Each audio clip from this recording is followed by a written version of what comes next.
Without further ado, here to talk about email marketing is the wonderful Kelly Forst. Hello there, how are you? Hi, Mark. I'm good. How are you? I'm very good, thank you. Thank you so much for taking the time to do this. I appreciate you doing it. It's a lot to ask for you to travel all of this way to get on the plane and to pack all the stuff that you need. So thanks for taking the time out. How are you doing today? How's the day been so far? Oh, I've been great. Things are going great so far today. How about you? All right, thank you. Yeah, we are one session into this. We've got a lot of people excited about podcasting and growth and podcast marketing. So yeah, it's been a good day so far. Thank you. Now we're going to talk email marketing, aren't we? And you're actually a lot more prepared than I am insofar as that you have a presentation, which is amazing. I'm like, wait a second, what is one of those? And then you made me do a presentation for my talk later, just so I don't feel bad. So let's talk about what we're going to dig into, though. What are we going to cover in this session? We're going to cover everything from why email. You had that question come in like, why do I need email marketing? I'm going to answer that right off the bat. I'm going to help provide some tactics for list growth. How do you actually start growing your email list so that you can actually communicate with your audience? And then I'm going to get into a really cool case study for segmentation and monetization for your podcast with email marketing. So I'm really excited to dig into it a little bit more. I'm a huge podcast nerd, email marketing nerd. I just really enjoy this stuff. So I'm excited to talk to you all today about this. Well, this is fantastic. I'm very excited as well because I always learn something when not only when you talk, but when anyone from AWeber talks. Everyone is highly intelligent when it comes to email marketing and marketing overall, and I constantly learn things. So I'm going to be sat here with my pen and paper as well. So Kelly, I'm going to hand the floor to you. You can share your screen. I'll be right here if you need anything, and off we go. This is Kelly Forst from AWeber, everyone. Everyone, thanks so much for having me. Thank you to Mark. I'm so excited to be here and talk with you all about podcasting and email marketing. Like I just said, I absolutely love this stuff. I'm so pumped to talk to you all today about growing your podcast and your revenue with email marketing. So before I get into it, let me take a minute to introduce myself. My name's Kelly. I'm the marketing specialist at AWeber, which basically means I wear a lot of hats. I'm an email marketing expert, but I also work on the marketing team across a bunch of different functions: PR, conferences, events, content marketing, lead gen, and yes, even podcasting. We just brought our own podcast back to life. And if you've never heard of AWeber before, Mark gave a fantastic intro, but we're an email marketing provider for small businesses and content creators like yourself.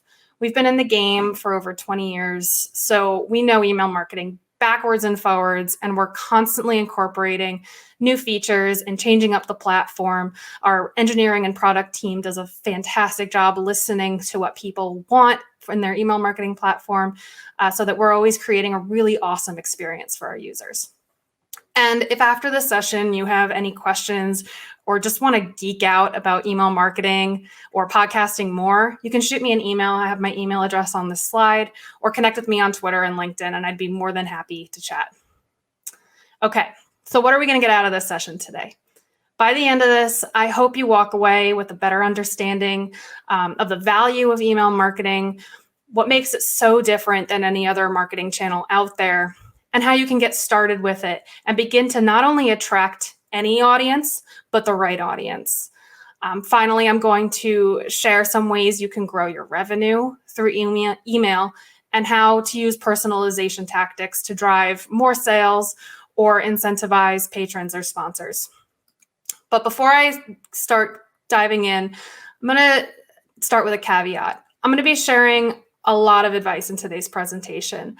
But before getting into any of this, I just want to share one really important thing that hopefully will help make sure that this is as valuable as possible. And that's that every audience is different. Some of these tactics may work brilliantly for you. Others might not. It all depends on your particular audience. And that's okay. The important thing is that you test a bunch of different tactics, analyze your results, and do more of what works for you. And the good news is that you already know your audience really well. So talk to them using the voice that attracted them to you in the first place. So let's answer the question we're all here to talk about. Why do podcasters need email marketing? On average, people earn $38 for every dollar they spend on email marketing. That's a huge return on investment. It goes without saying that this is an important channel to communicate with your audience, because you can encourage them to not only make purchases, but engage with you and increase your traffic. And especially now at this point in time where we can't meet people face to face, or as much as we would really like to meet people face to face, this is a really important channel to communicate updates, stay top of mind, and continue to nurture relationships. But the benefits of email really extend beyond just the return on investment too. It's a fantastic way to communicate directly with your audience. And it's an audience that you know wants to hear from you already. Since email is an opt-in communication channel, when a subscriber hands over their email address to you, it's them telling you, I trust you enough and value what you have to say enough to invite you into my space. So it's a great way to create opportunities for interaction with your listeners in a place that you don't need to fight algorithms to talk to them. I saw a study recently that said something like only 10% of your followers on Instagram actually see your post. Now, I'm sure that fluctuates based on engagement and any number of factors, but still 10%, that's crazy. But with email, you don't need to overcome that issue. Plus, you own your email list, which is different than on social media where you don't own your followers. Your favorite social channel could shut down tomorrow or experience an outage, and you have a huge launch or episode that you want to share with them.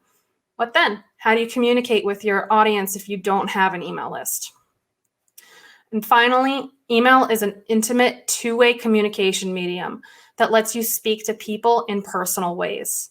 It works best when it's personal and tailored to a specific audience. And thankfully, there's tactics like segmentation that let you break your list into smaller groups and personalize your content.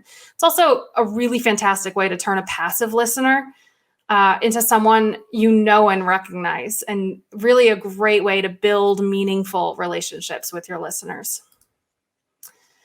And if you want to be successful with email marketing, I think this is one of the most important things you can keep in mind when growing your email list.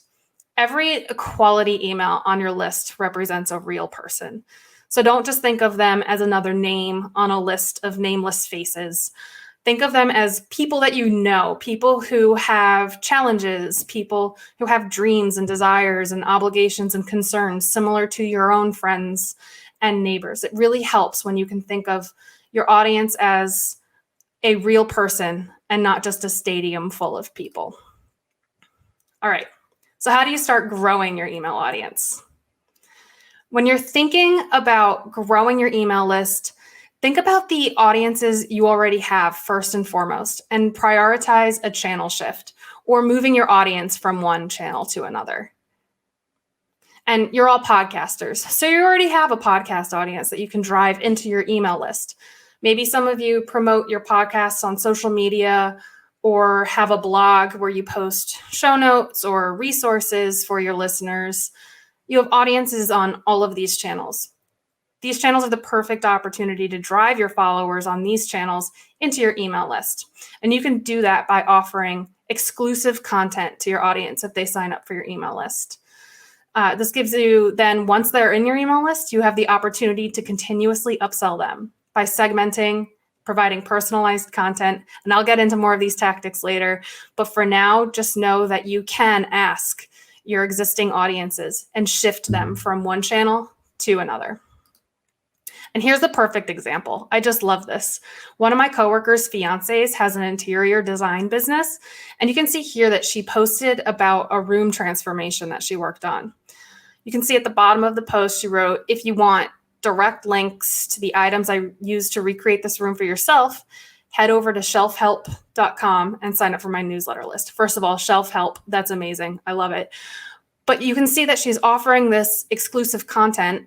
In this case, it's the links to items in her room that you can't find anywhere else. And you need to sign up for her email list if you want to get access to those links. Now, collecting email addresses. How do you do that? Well, it all starts with the sign up form. Now, if I were in person and I could see all of your lovely faces, I would ask you to raise your hand for which one is better. Now, I can't exactly see you, so I'm going to assume that you can tell which is the better sign up form. And that's right. It is the one on the right. But why? That's because this sign up form includes a clear and concise value proposition. It explains what subscribers would receive from signing up. It also sets clear expectations about what the subscriber will receive. It gets the person's name, not just their email, which lets you add a personal touch to the subject line or to the content of the email, whatever you want to do. It puts a name to the face, essentially. And includes a much more compelling call to action. As you can see on the last one, it was just sign up. This one is send me the course. That is so much more compelling, and I'm more likely to click that call to action than the other. Now, here's another really awesome example of a fantastic sign up form. This is Anne Hanley's newsletter sign up form. She calls her newsletter Total Anarchy, and I just think that that's so great. And you can see here, it goes a step further. She outlines the frequency of communication, how often her subscribers can expect to hear from her. It reminds the subscriber that they can opt out whenever they like. And that may seem counterintuitive, but that consent portion is extremely important to ensure that you're collecting quality subscribers to your list. I've said it before, I'll say it again. A small list, a small engaged list, is so much stronger than a large unengaged list. You really want people on your list who truly want your content. Now let's go back to shelf help for a minute. Here you'll see her newsletter and how she used her email list to drive sales and convert subscribers back into paying customers. And what I love about this too is you'll see it goes both ways. This is an email, and she drove people to her social channels. On her social channels, she drove people into her email list. And that's just a fantastic way to keep people engaged across multiple channels. All right, so the next email list growth strategy that I'm going to cover here are lead magnets. Now, what is a lead magnet? It's something that you offer your website or landing page visitors in exchange for their email address. When you're thinking about a lead magnet, it should be something that's valuable, that addresses your ideal audience's pain points, and that helps them in some way. Now, this is a tried and true tactic to help drive subscribers into your email list, and it helps you build trust from the get-go. And eventually, by giving your subscribers value, it'll help you convert them into paying customers in the long run. Now, what are the different types of lead magnets? I'm sure you've come across many of these in your own online browsing, but I could list out a million. These are some of the top categories, but things that I found work well for podcasters would be something like an exclusive episode or an ebook that's relevant to the topic that you discuss on your podcast. You can get really creative with the different types of lead magnets that you're offering. They can be as simple as a checklist, or if you have a food podcast, a compilation of recipes, something that you already have, and then you're just repurposing. And so creating, as I've just mentioned, it doesn't have to be a ton of work. You can repurpose content that you already have into downloadable content that serves a purpose and helps drive people into your email list. Another tip, make sure it solves a real problem for your audience and offers value to your audience and shows a clear transformation. So I want to be clear when I say transformation. I mean the endpoint that your subscribers want to go. People follow you because they believe you will help them achieve a desirable end state. And successful marketers should address these pain points and guide them along the customer value journey to help them achieve that end state. They're there because they think that they can help you. So make sure that that clear transformation is there when you're promoting your lead magnet. Now, if you want a masterclass in lead magnets, you have to check out Jenna Kuchar's Gold Digger podcast website.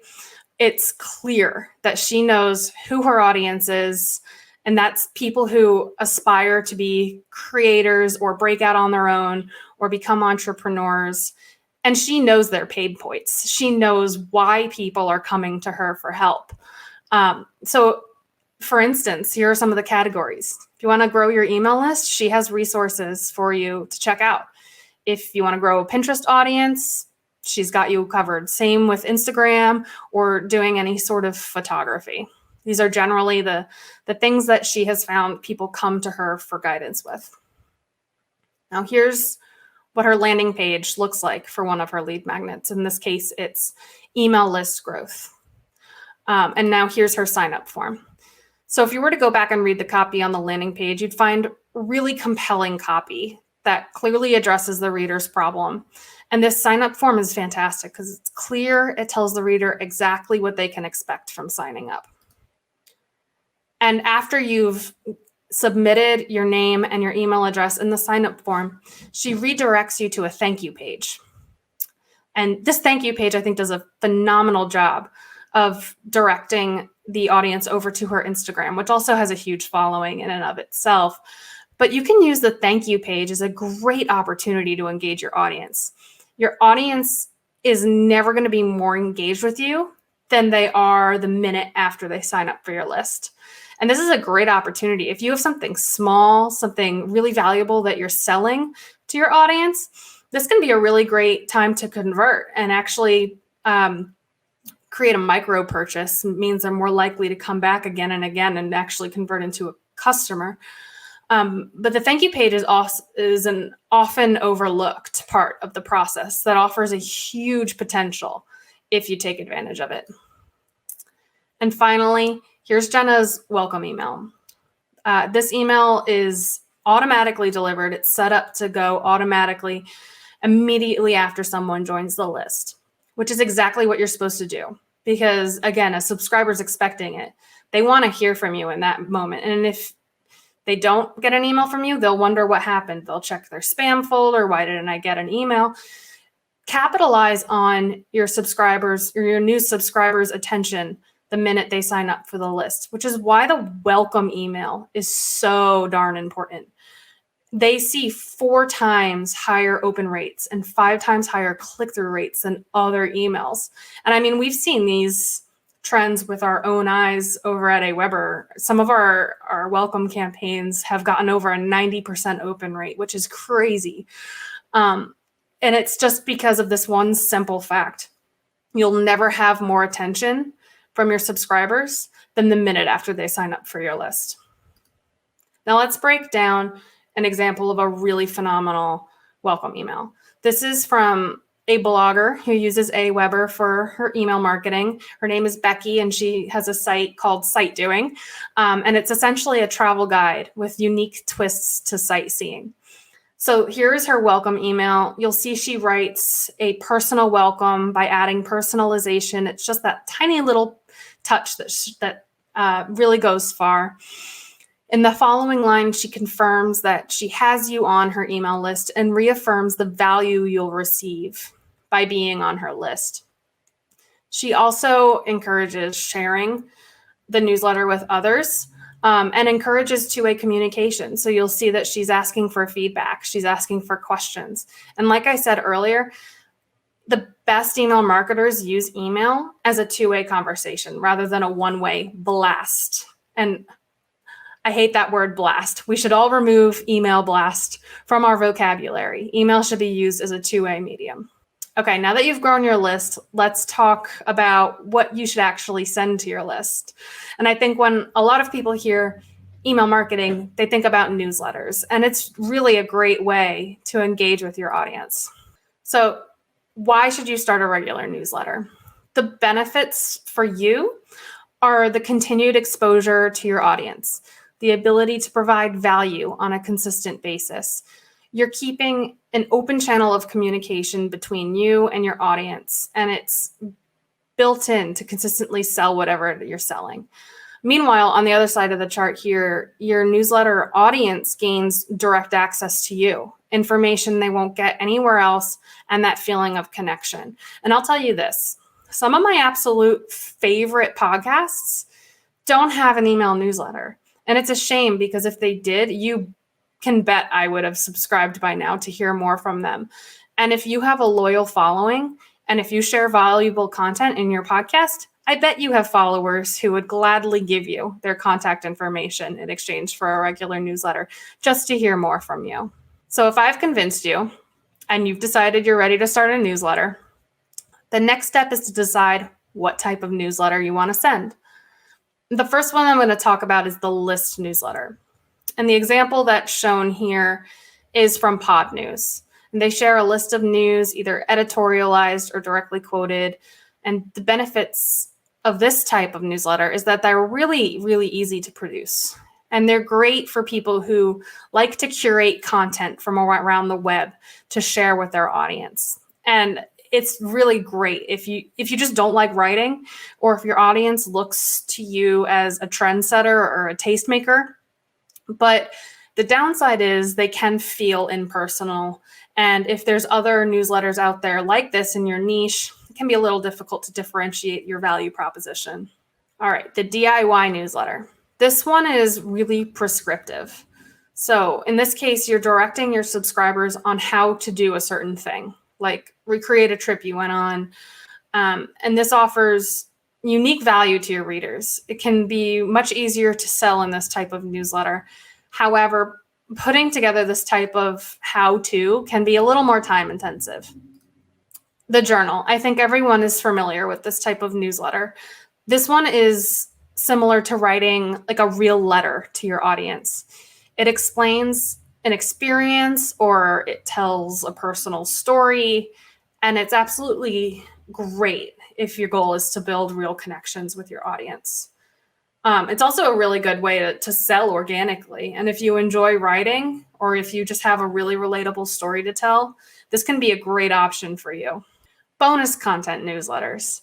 They're a great way to engage with your audience and find your super fans. So why do you want super fans? Because they're generally willing to provide you with feedback, share your content with their friends, purchase your stuff, and give you encouragement when you need it. It's a really fun way to grow your audience and find new content opportunities. This newsletter, I think, is hysterical. It's a fun example. One of my coworkers does this with some friends. He sends out a would you rather newsletter, asking a silly question like this one. And then to create continuity between the newsletters, he shares his favorite answers from the last week's would you rather quiz in the current newsletter. And you can definitely get a sense of the fun and the value from that. And I subscribe. I look forward to this every week. I love the silly questions, and it's just a really good way to engage with your audience. And finally, The Beast. This is a massive newsletter. It's similar to a magazine or a printed publication. It can include editorials, advertising, classifieds, bulleted lists, you name it. You can put anything in this because it is a huge newsletter. And if you subscribe to HotPod, then you're familiar with a really good example of a Beast newsletter. Another one would be Total Anarchy, Ann Hanley's newsletter, that of the sign-up form that I shared with you earlier. And these types of newsletters are just jam-packed with articles, tips, any type of content that's really helpful to your audience. So now, before I get into monetization, I want to recap what makes an awesome newsletter, what makes a successful newsletter. Number one, you're acting like a person, not a company. Now, this point will keep you out of deliverability trouble more than just about anything else. You want to think about your subscribers as people and communicate with them like you would a person. Would you send 1 million emails all promoting the exact same thing to your friends in the course of one day?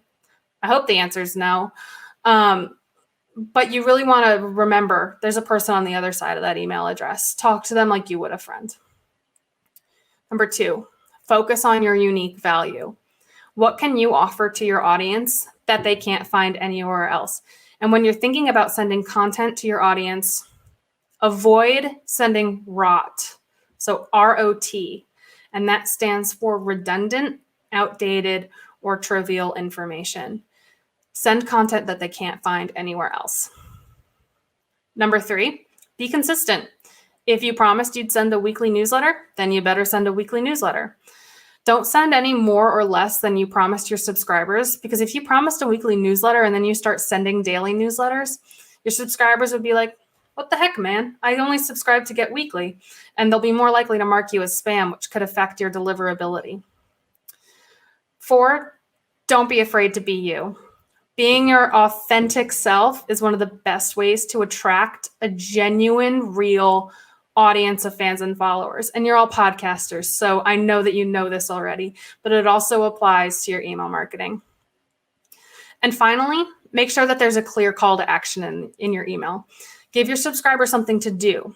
Go check out an article or follow your most recent guest on social media, or check out your most recent sponsor, for instance, which brings me to monetization. So now you have an email list, you have a newsletter. How do you grow your revenue? Let's go back to this chart that we looked at earlier. Once you have someone in your email list, you can create systems and automate your processes so that you're offering a continuous upsell to convert your followers into customers. Now, don't get it twisted. When I say continuous upsell, I don't mean you're sending emails every single day asking people to buy your stuff or to follow you on Patreon or anything like that. What I mean is by having someone on your email list, it means you can better control your message. It lets you get the right message to the right people at the right time with tactics like segmentation. So you've heard me mention it a few times now, so let's define what segmentation really is. Segmentation is the process of separating your subscriber list into smaller, organized subgroups based on their interests, behaviors, or characteristics. So if you have a podcast about cooking and you know a portion of your audience prefers barbecue and another prefers vegan recipes, you can divide up your list into smaller groups to send that customized content that's only relevant to that group. And that'll really help with your email engagement over time. So think about sending a barbecue recipe to barbecue lovers or a plant-based ebook to the vegans. And it also applies to different groups of people that follow you too. So you can break down your audience into customers, who are your patrons, who are your sponsors, and make sure that you're delivering them content that's only relevant to them. And in AWeber, the way that you segment your list is with tags. So let's talk about tags. They're a simple way to categorize and segment your subscribers into groups based on their interests, behaviors, or some other attribute that they could share together. And you want to do this by tagging someone who signs up on a sign-up form so that they fall right into the most appropriate segment. And you can do this by having different sign-up forms apply different tags. So say when someone signs up to your Alaska travel guide, they're tagged Alaska. And when they signed up for the Iceland travel guide, they're tagged Iceland. Or you can let people self-select their interests when they sign up. So going back to that food example, you can have someone select, I'm a vegan or I'm a vegetarian, I eat paleo or Whole30. That way you know that what they're interested in, and you can only send them content that they're interested in because they're more likely to engage with it. So one thing I just want to address, you may have heard of something called a one list model or list-based model. And at AWeber, we've taken the approach that they're both useful depending on the use case. So we support both. Now, how do you actually tag your subscribers? You can tag them when they sign up on a specific form, when they open a specific message or click a link in an email. You can apply page hit automation. So when they visit a specific page on your website, maybe they want to go check out your t-shirts. So you tag them with the t-shirt tag so you know that you can promote your t-shirts to them in future. When they make a purchase through another product that you've integrated on Shopify or something like that. Or you can search your subscribers and tag them manually based on what you know about them. There are more than a couple dozen different ways that you can tag your subscribers in AWeber, but these are some of the most popular ways to do so. So like I said, there's a ton of really cool ways to use tags, but I want to tell you the story of an AWeber customer who has probably the coolest use case of tags I've ever really come across. And they're a podcasting company. So I think that this is a really cool thing to share with you all. So this is a customer called Fable and Folly Productions. And what they do is they create audio fiction podcasts. One of their newer podcast productions is called Civilized. And it's a completely improvised dark comedy sci-fi podcast. And the story is completely interactive and delivered entirely through email too. So essentially, how the story unfolds is completely dependent on the choices that the listener makes in a choose your own adventure type style story. So every morning, a subscriber to the show will get an email with a new audio file and a new option to select. And the choices that you select determines what happens in the story. And there's something like 20 backstories and 8 unique endings. So when someone signs up for the interactive experience via the sign up form on the left, they receive the welcome email. And shortly after that welcome email, they get the very first interactive episode.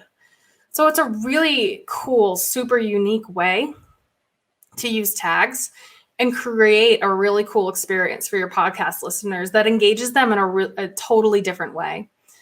So if you're interested in learning more about how Fable and Folly uses tags and what they do exactly, we do have a case study up on our website, so I can get that link over to Mark to post in the group if you guys are interested. Awesome, guys. That's all I have for you today. But before I go, I just want to share the best piece of advice I could when it comes to email marketing. And that's just start.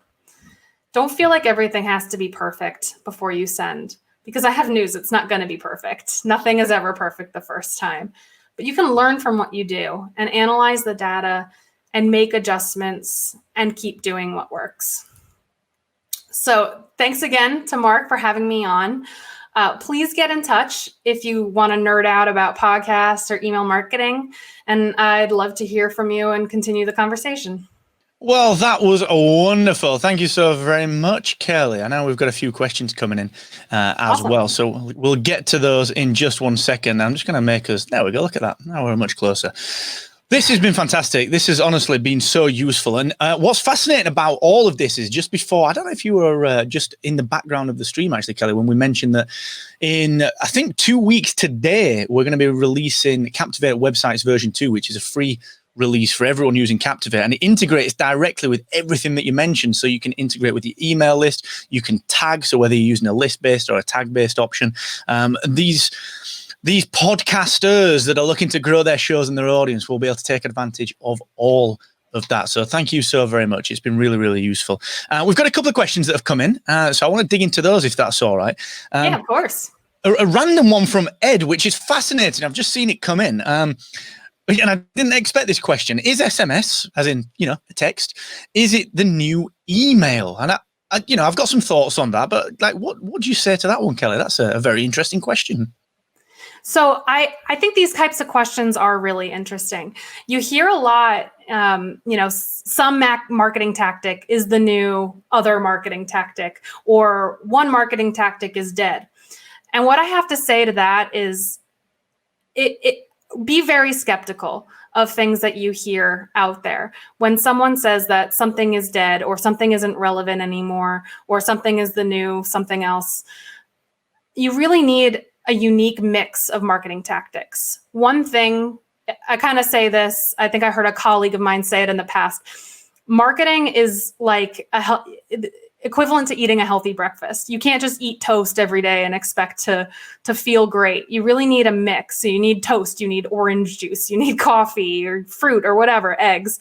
And you need to use all of these marketing tactics in tandem with each other in order to be successful with marketing. So I would say kind of combine all of these tactics. Try email marketing, social media marketing, influencer marketing, SMS messaging, and just see what works for your unique audience, because it really does differ depending on the audience that you have. And you're not going to know what works until you test it. Yeah, that is so true. And I think it's fascinating that you mentioned the marketing mix, because so many people assume the tactics are the silver bullet. So you see a lot of people saying, well, I'm going to do better SEO and then I'm going to retire, or I'm going to do Facebook marketing, or I'm going to do a guest strategy and then I'm going to get 10,000 downloads an episode. And people don't really see that, if you don't come from a marketing background, you don't see that the tactics, email marketing, Facebook marketing, social marketing, copywriting, all these tactical things, they don't really do anything unless they work together as part of a strategy. And that, of course, requires the marketing mix. So yeah, fascinating. And I completely agree with that as well. So we've got one from David Brady, which is, how do you make your emails appealing to the point where people want to open them and actually do your call to action? How do you avoid people treating it as junk and actually getting them to open it? Are there any quick tips on that? Yeah, so I think when you're building your list, it really begins with the landing page or the sign up form. So you want to make your value proposition really evident. Like, what will people get when they sign up for your list? And that helps you build an audience of super fans who really want your email. But when it comes to getting opens, there's really only a couple things that influence whether someone's going to open your email. One is the relationship that they have with you. And that comes down to, your brand. Do they love your brand? It also comes down to the sender name. Do they recognize your from address? So one thing that you might want to try out is that from sending address, make it your name so that they know that it's coming from you, that it's personal, and they'll want to open it. And now the other thing is your subject line. And this is, again, something that you're going to want to test because I think I read something, it might have probably been from Ann Hanley because I just follow her religiously and I love everything that she has to say about email. But when it comes to writing your subject line, you should be spending as much time writing your subject line as you are your email copy because it is really important. People should know what they're getting when they open that email from you. And you can try a bunch of really cool things. I've seen really wild things like one-line subject line work. Like, they work really well, as long as it's not spammy and clickbaity. You don't want to be promoting something that's totally irrelevant to the content that's inside the email. So just try out a bunch of different things. Don't be afraid to get creative. We have a bunch of awesome resources about how to write really cool subject lines on our own blog. So I can give those links to Mark to post in this too, if you're interested in checking it out. But just get creative, see what works with your audience. And yeah, you can really try out a bunch of different things. Yeah, I completely agree with that. And it's fascinating as well because it's difficult not to do testing. You have to, when you get to a point, you will require testing. Is there anything you can say towards split testing as well on that then? Yeah, definitely. When you're thinking about split testing, you want to think about testing only one thing at a time. And it's really the only way to get valuable information from your audience about what they want and what works for them. Because like I mentioned, every audience is completely different. So it's really hard to give blanket advice as an email marketer about what works and what doesn't, because it really is dependent. So when you're thinking about split testing, test one thing at a time. If you want to see what subject lines work for your audience, just change the subject line. Don't test anything else. Don't change anything else about that email other than the subject line. You can also test things like sending times. What times work better? So you can set up a split test. So one version of an email gets sent at 9 a.m. and the other version gets sent at 3 p.m. and then compare. And the winning version of that email will then get sent at that time the next day. You can test copy, you can test images or GIFs or videos. You can test anything you want, something as small as button color. So really just like tiny little things, you can see what works with your audience and what doesn't. And that informs your strategy the next time you go to send an email. So really just keep testing. We test all the time. We test a bunch of silly things too. And that just really helps you hone in on your strategy and find what works. I don't think there's anything more powerful than when you have some numbers to work with.